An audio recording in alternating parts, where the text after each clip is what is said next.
आज हम लोग सीखेंगे कि एसी के रिमोट को किस तरीके से चलाया जाता है, कैसे इसके ज़रिए से एसी को ऑपरेट करते हैं, बंद करते हैं, चालू करते हैं, टेम्परेचर को घटाते हैं, बढ़ाते हैं, स्विंग चलाते हैं, किस तरीके से इसका यूज किया जाता है, ये सही तरीके से सीखेंगे। तो अब यहाँ पे ध्यान दीजिए आप लोग। सबसे पहली बटन यहाँ पे कौन सी है? कूल की। यहाँ पे देखिए कूल की बटन है, फिर ऑटो है, ड्राई है, फैन है, पावर है, फिल्टर है, फिर फ़ैन स्पीड है, फिर यहाँ पे टेम्परेचर कम ज़्यादा करने वाली बटन है, ये टाइमर ऑफ की बटन है, ये टाइमर ऑन की बटन है और ये स्विंग की बटन है। ये सारी बटनें जो हैं इनका काम क्या है, कैसे इसका यूज करते हैं, ये चीज़ सीखते हैं आप लोग ध्यान से। देखिए सबसे पहले यहाँ पे हमारा जो बटन आ रहा है ये कूल का आ रहा है, तो हम अगर कूल के बटन को प्रेस करते हैं तो यहाँ पे देखिए ऑप्शन 2 दिखा रहा है। एक तो दिखा रहा है कि फ़ैन मतलब ये कूल दिखा रहा है, एक ऑटो है और एक ड्राई है। इनके बारे में भी हम समझ लेंगे। फिलहाल अभी क्या कर रहा है, कूल कर रहा है। और नीचे देखिए ये फ़ैन की जो स्पीड हमारी कहाँ पे है, लो पे है। मतलब इस टाइम में हमारी एसी तो चल रही है, कूलिंग मोड पे है, लेकिन फ़ैन की स्पीड स्लो होने की वजह से एसी के अंदर से हवा कम आएगी।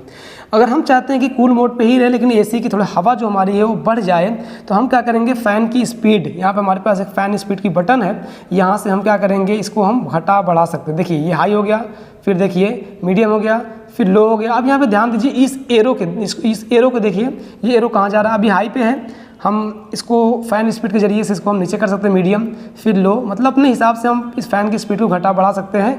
और कूल मोड पे है, इस वजह से हम लोग इसके टेम्परेचर को भी घटा बढ़ा सकते हैं। मतलब कि यहाँ पे एक टेम्परेचर की जो बटन है ना, इस बटन से हम टेम्परेचर को कम भी कर सकते हैं। जितना ही कम टेम्परेचर होगा उतना एसी कूलिंग ज़्यादा करेगी, और जितना टेम्परेचर इसका बढ़ेगा यहाँ पे ऊपर वाली बटन से, तो उतना ही एसी कूलिंग कम करेगी। मतलब टेम्परेचर घटने पर एसी कूलिंग ज़्यादा करेगी और टेम्परेचर के बढ़ने पर, मतलब नंबरिंग बढ़ने पर एसी कूलिंग कम करेगी। तो यहाँ से हम टेम्परेचर भी कम ज़्यादा कर सकते हैं। तो ये हमारे कंट्रोल में है। कब रहे कंट्रोल में, जब कूल मोड पे किए रहेंगे तब हम फ़ैन की स्पीड को भी घटा बढ़ा सकते हैं और टेम्परेचर को भी घटा बढ़ा सकते हैं। दूसरी चीज़ समझिए यहाँ पे, दूसरा इसके बाद इसका नंबर आ गया ऑटो मोड। ये ऑटो मोड क्या, इसको हम लोग प्रेस करते हैं तभी देखिए कि ये जो एरो वगैरह ये कहाँ चला जाएगा, ध्यान दीजिएगा। देखिए ऑटो मोड को हम प्रेस कर दिए तो ये कहाँ चला गया, ये चला गया ऑटो पे। ऑटो मोड में ना आप फ़ैन की स्पीड को घटा बढ़ा सकते हैं, ना टेम्परेचर को घटा बढ़ा सकते हैं। मैं आपको ये करके दिखा रहा हूँ, एक बार देखिए ध्यान से। ये टेम्परेचर की बटन है, इसको मैं प्रेस कर रहा हूँ, कुछ भी नहीं हो रहा है। ये जो 3 लिख रहा है, देखिए बार बार ट्रिप कर रहा हूँ, कुछ भी नहीं हो रहा है। 3 जो लिख रहा है, 2 लिख रहा है, ये फालतू की चीज़ है, मतलब ये टेम्परेचर नहीं है। तो कहने का मतलब यहाँ पे हमने ऑटो मोड पे कर दिया तो हम ना टेम्परेचर घटा बढ़ा सकते हैं और ना फ़ैन की स्पीड को घटा बढ़ा सकते हैं। फ़ैन की स्पीड की देखिए यहाँ पे फ़ैन स्पीड हम घटा बढ़ा रहे हैं लेकिन कुछ भी नहीं हो रहा है। ये ऑटो मोड का मतलब ये अपने हिसाब से ही कूलिंग को सेट कर लेगा, फ़ैन की स्पीड को सेट कर लेगा और ऑटोमेटिकली तरीके से ये एसी को चलाता रहेगा। रूम के टेम्परेचर के हिसाब से जितना उसको कूलिंग चाहिए उतना ये कराता रहेगा। ना हम इसकी स्पीड को घटा सकते हैं बढ़ा सकते हैं, ना ही इसके टेम्परेचर को घटा बढ़ा सकते हैं। तो 2 चीज़ आपको समझ में आ गया हुआ है, कूल मोड और दूसरा ऑटो मोड। मतलब कूल मोड से हम सब कुछ कर सकते हैं, टेम्परेचर भी घटा बढ़ा सकते हैं और फ़ैन की स्पीड भी घटा बढ़ा सकते हैं। लेकिन ऑटो मोड से हम कुछ भी नहीं कर सकते, ये अपने हिसाब से एसी कूलिंग करेगी और फ़ैन की स्पीड को भी अपने हिसाब से सेट करेगी। अगली इसमें पॉइंट एक है ड्राई मोड। ड्राई मोड क्या होता है, देखिए बरसात के सीजन में यहाँ पे देखिए ड्रॉप का ऑप्शन दिया हुआ है। तो ड्राई मोड का मतलब ये बरसात के सीजन में ना इसका यूज़ किया जाता है। क्या होता है कि कस्टमर परेशान हो जाते हैं, वो पानी ज़्यादा गिरता है एसी के अंदर से, तो परेशान हो जाते हैं। कभी कभी बाल्टी उल्टी रखे रहते हैं ना रूम में, तो बार बार फेंकना पड़ता है उनको, तो वो क्या करते हैं, ड्राई मोड पे कर देते हैं।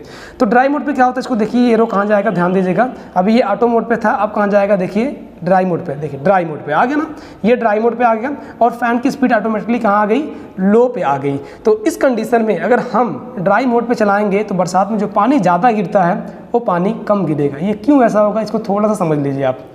ड्राई मोड पे फ़ैन की स्पीड को हम घटा बढ़ा नहीं सकते हैं, ये फ़ैन की स्पीड लो पे सेट हो जाती है और हम अपने मर्जी से इसको ना मीडियम कर सकते हैं और ना ही हाई कर सकते हैं। लेकिन जो इसका टेम्परेचर है ना, इसको हम अपने हिसाब से कम ज़्यादा कर सकते हैं ड्राई मोड पे, मतलब कूलिंग कम ज़्यादा ले सकते हैं, लेकिन फ़ैन की स्पीड को कम ज़्यादा नहीं करा सकते हैं। इसलिए क्योंकि फ़ैन की स्पीड कम होने की वजह से ही ब्लोअर स्लो चल रहा है और ब्लोअर के स्लो चलने से हवा भी कम आ रही है और जब हवा कम एवापोरेटर पे टकराएगी तो नमी कम टकराएगी और नमी कम टकराएगी तो पानी भी कम ही बनेगा। तो इसीलिए जब हवा कम लगेगी तो पानी कम गिरेगा। तो इसी के लिए बोलते हैं इसको ड्राई मोड की बरसात के सीजन में चलाने से, क्योंकि बरसात के सीजन में नमी ज़्यादा होती है हवा के अंदर, तो वो नमी की वजह से पानी बनता है। तो कम हवा लगेगी तो कम नमी लगेगी और कम नमी अगर एवापोरेटर से टकराएगी तो कम पानी बनेगा। इसी वजह से फ़ैन की स्पीड लो हो जाती है और पानी कम बनता है। ये भी क्लियर हो गया होगा आपका। अब उसके बाद आते हैं अगली चौथे नंबर बटन पे।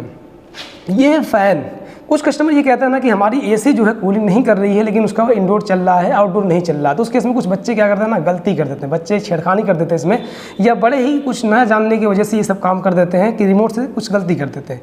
वो क्या है कि इस फ़ैन मोड की बटन को अगर ये प्रेस कर देंगे ना, देखिए फ़ैन मोड के बटन को प्रेस करते ही क्या होगा, देखिए प्रेस कर दिए, ये कहाँ चला गया, फ़ैन मोड, ये लिख रहा है फ़ैन, फिर क्या लिख रहा है यहाँ पे लो। इसकी स्पीड को भी हम घटा बढ़ा सकते हैं फ़ैन स्पीड बटन से, लेकिन इससे हमें कूलिंग अब नहीं मिलेगी, क्योंकि किस मोड पे आ गया, ये फ़ैन मोड पे आ गया। फ़ैन मोड मतलब बस इसका इंडोर चलेगा, मतलब बस इसका ब्लोअर चलेगा, कंप्रेसर स्टार्ट नहीं होगा। तो ये फ़ैन मोड पे है, फ़ैन मोड पे हो जाएगी तब भी एसी हमारी कूलिंग नहीं करेगी।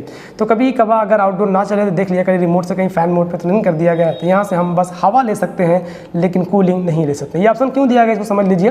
ये ऑप्शन दिया गया, ठंडी आने वाली है तो क्या होगा कि हमें कूलिंग की ज़रूरत है नहीं, बस हवा चाहिए, तो इसके ज़रिए से हम उसको प्रेस करके हवा ले सकते हैं, क्योंकि सिर्फ हमें हवा चाहिए, हमें कूलिंग की ज़रूरत नहीं है। तो इसलिए ये ऑप्शन दे दिया गया कि आप एसी से हवा भी सिर्फ ले सकते हैं, नॉर्मली हवा। क्लियर। अब आगे समझते हैं। ये हमारी पावर बटन है जो कि इससे हम एसी को ऑन और ऑफ़ कर सकते हैं, मतलब रिमोट से हम एसी को ऑन और ऑफ़ यहाँ से कर सकते हैं। रेड वाली बटन जो पावर बटन है इससे, ये सबको पता भी होगा। आगे की जो एक बटन हमारे पास है ये है फ़िल्टर की बटन। ये जो फ़िल्टर की बटन है, ये देखिए ऑप्शन भी दिया है, फ़िल्टर जैसा बनाया है। ये ना एसी के डिस्प्ले पे कभी कभार ऐसा एक लाइट ब्लिंक करता है और अच्छा नहीं लगता वो देखने में। ये हिटैची कंपनी में ज़्यादा होता है, तो विंडो एसी हो या फिर कोई भी एसी हो, उस पर ना इसकी रेड कलर की एक लाइट ऐसी फ़िल्टर जैसी आती है। तो उस लाइट को बंद करना चाहते हैं अगर आप, तो यहाँ से आप बंद कर सकते हैं। ये आती क्यों, इसको समझ लीजिए। अगर आप महीना 1.5 महीना हो जाएगा, आप फ़िल्टर को निकाल के साफ़ नहीं करेंगे तो फ़िल्टर गंदा हो जाता है। कौन फ़िल्टर? एयर फ़िल्टर, जो कि उसके एवापोरेटर से पहले लगा होता है। तो वो एयर फिल्टर जाम हो जाता है, इसकी वजह से यहाँ पे एक इंडिकेट आता है अपने एसी में, वहाँ पे लाइट जलती है रेड कलर की, और उसको अगर बंद करना चाहते हैं तो पहले फ़िल्टर को धुल दीजिए, या अगर फ़िल्टर नहीं भी धुलेंगे, इसको दबा देंगे तो ये लाइट हमारी, वो जो रेड कलर की लाइट हो, बंद हो जाती है। तो पहले आप फ़िल्टर को, मतलब ये फ़िल्टर निकाल के धुल दीजिए, और धुलने के बाद फिर आप इस बटन को प्रेस कर दीजिए। आपकी जो लाइट है, ये लाइट बंद हो जाएगी, वो बुरी नहीं लगेगी, मतलब देखने में, सोने में आदमी को डिस्टर्बिंग होती है। रेड लाइट जल रही है, उसको हम बंद कर दें तो आप इस फिल्टर वाले बटन को प्रेस कर देंगे और जो रेड लाइट जल रही फिल्टर पे वो बंद हो जाएगी, और आप जो है उसकी फ़िल्टर को धुल दीजिए, ताकि मतलब फ़िल्टर साफ़ हो जाएगा, अच्छी तरीके से हवा आएगी और जाएगी, अच्छे से कूलिंग करेगी। इसीलिए ये फ़िल्टर का ये बटन हमारे पास है, जो कि इससे हम उस रेड लाइट को बंद कर देंगे। देखिए एक चीज़ और ध्यान रखिए, अगर आप सोचेंगे कि फ़िल्टर जाम है, फ़िल्टर धुल दें, लगा दें, सही हो जाएगा, लाइट बंद हो जाएगी डिस्प्ले की, तो बंद नहीं होगी जब तक आप इस फ़िल्टर वाले बटन को प्रेस नहीं करेंगे। इतना क्लियर हो गया। आगे की जो हमारी बटन है वो है फ़ैन स्पीड। तो आपने कई बार अभी देखा कि फ़ैन स्पीड का मतलब क्या है।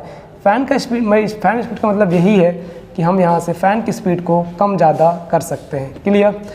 अब इसके बाद हमारी एक बटन आती है एच स्विंग, मतलब कि स्विंग मतलब ये होता है, जो जैसे हमारे पास ये एसी है, ध्यान दीजिए आप, ये जो एसी है इसका ये जो ग्रिल है, जिसको फ्लैप भी बोलते हैं, ये फ्लैप जो चलता है ना, वो स्विंग वाले बटन से ही चलता है। स्विंग वाले बटन को प्रेस करेंगे, ये फ्लैप जो हमारा ये घूमना शुरू हो जाएगा, मतलब हवा ऊपर नीचे होना शुरू हो जाएगी। तो ये स्विंग, जो कि स्विंग मोटर स्टार्ट हो जाएगा, और स्विंग मोटर उस फ्लैप को, मतलब उस ग्रिल को घुमाना शुरू कर देगा। तो यहाँ से हम उस फ्लैप को, मतलब जो हमारा ग्रिल है वहाँ, उसको हम इसको चालू कर देंगे, तो वहाँ से चालू हो जाएगा, और ये ग्रिल जो है दाएँ बाएँ घूमना, मतलब ऊपर नीचे घूमना शुरू हो जाएगी। और जब चाहेंगे तब इसको प्रेस कर देंगे तो और रुक जाएगी हमारी ग्रिल, मतलब घूमना ऊपर नीचे होना बंद हो जाएगा। मतलब चालू करने के लिए भी इसी को प्रेस करना पड़ेगा, उसको रोकने के लिए भी इसी को प्रेस करना पड़ेगा, ये हो जाएगा। टेम्परेचर बटन ये है जो कि टेम्परेचर को घटा बढ़ा सकते हैं, लेकिन जब कूलिंग मोड पे रहेगा तब, अभी ये फ़ैन मोड पे, तो इसको कूल मोड पे डाल देते हैं। कूल मोड पे होगा, टेम्परेचर यहाँ से घटा बढ़ा सकते हैं, ठीक है ना। ये लास्ट 16 तक होता है, 16 से कम नहीं होता है यहाँ पे टेम्परेचर एसी में, और ऊपर जो है 30, 32, 28 इस तरीके से रहता है। तो लास्ट 16 है, किसी किसी एसी में 18 तक भी रहता है, 18 या 16 से नीचे टेम्परेचर नहीं आ सकता है एसी में। अब लास्ट बची हमारी 2 बटनें, वो है एक टाइमर ऑफ की और एक है टाइमर ऑन की। तो इनके बारे में समझिए। हम चाहते हैं कि हमारी एसी चल रही है और 1 घंटे के बाद हमारी एसी ऑटोमेटिक बंद हो जाए, तो हम क्या करेंगे, टाइमर ऑफ़ का इस्तेमाल करेंगे। मतलब ऑन कंडीशन में, मतलब जब एसी चालू रहेगी तो उस टाइम में टाइमर ऑफ़ का यूज़ किया जाता है, और जब एसी बंद होती है तो उस टाइम में इस टाइमर ऑन का इस्तेमाल किया जाता है। मतलब कि एसी चल रही है, हम चाहते हैं 2 घंटे बाद या 1 घंटे बाद हमारी एसी बंद हो जाए, तो हम टाइमर ऑफ़ की बटन को प्रेस करेंगे, और फिर यहीं से हम सेलेक्ट करेंगे घंटा। देखिए घंटा सेलेक्ट करने जा रहे हैं, ये आधा घंटा हो गया, 0.5 आवर, और ये हो गया 1 आवर, और ये देखिए हो गया 5 आवर मतलब कि 1.5 घंटा, ये हो गया 2 घंटा, 2 घंटा देखिए हो गया। इसको प्रेस करते रहेंगे, घंटा बदलता रहेगा, ये देखिए सेट हो जाएगा। अभी ये सेट हो गया, देखिए यहाँ देख सकते हैं आप, टाइमर ऑफ, ये सेट हो चुका है। मतलब कि हमारी एसी 2 घंटे के बाद ऑटोमेटिक तरीके से बंद हो जाएगी, हमें बंद नहीं करना पड़ेगा। दूसरी चीज़, हमारी एसी बंद है, हम चाह रहे हैं कि हमारी एसी 1 घंटे के बाद या 4 घंटे के बाद जो है कि चालू हो जाए अपने आप। तो क्या करेंगे, टाइमर ऑन का इस्तेमाल करेंगे।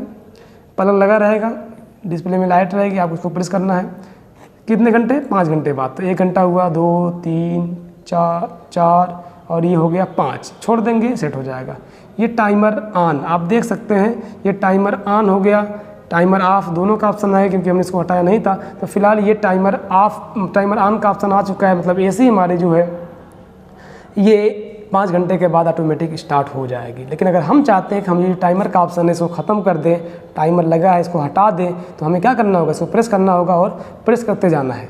मतलब ये नंबर आ जाएगा 24 पे, 24 घंटा पे जैसे आएगा उसके बाद ये 0 पे आ जाएगा ऑटोमेटिक। तो 0 हो जाएगा तो मतलब आपका टाइमर हट जाएगा। किसी रिमोट में कैंसिल की बटन होती है, तो कैंसिल कर देंगे तभी देखिए 24 होने वाला, देखिए ध्यान से 0 हो गया, मतलब 0 आवर का ये टाइमर हट गया पूरी तरीके से, ख़त्म, ठीक ना। तो इस तरीके से आप इस रिमोट का इस्तेमाल कर सकते हैं सही तरीके से, और कस्टमर को ये बता सकते हैं कि आपको कैसे चलाना है रिमोट को। जब आप जानेंगे तभी ना बताएंगे, तो इसलिए आपको ये चीज़ सीखना बहुत ज़रूरी था। और मैं उम्मीद करता हूँ कि आप अच्छी तरीके से रिमोट को चलाने के बारे में सीख गए होंगे। तो बस आज के लिए इतना ही। वीडियो देखने के लिए बहुत बहुत धन्यवाद।